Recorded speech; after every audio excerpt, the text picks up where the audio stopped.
Ituturo ko sa inyo ang gamit ng ugat ng kulitis, uray sa ibang katawagan. Ang kulitis ay isang uri ng spinach.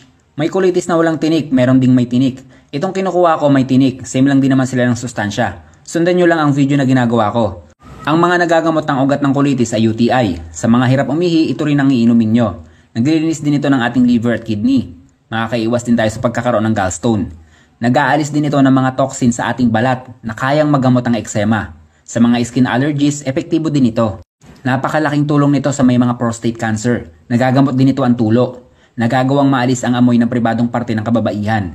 Maganda din ito sa mga buntis. Malaking tulong sa diabetikong tao at may problema sa presyon ng dugo. Napakagandang panglaban din ito sa gingivitis at iba pang sakit sa bibig. Epektibong gamot sa babaeng labis-labis ang paglabas ng dugo dahil sa buwan ng dalaw. Mahusay din gumamot sa pagdumi na may kasamang dugo, pagsusuka ng dugo at paglabas ng dugo sa ilong. Ibibilad ko lang ito saglit. Mas prepared ko kasing inumin ang kulitis pag medyo tuyo na. Mas maganda itong pakuluan ng 10 minuto, lagyan lang ng 3 basong tubig. Pwede kang uminom hanggat gusto mo, mas maganda mas marami. Sobrang dami pang benepisyo ng ugat nito, as in marami pa.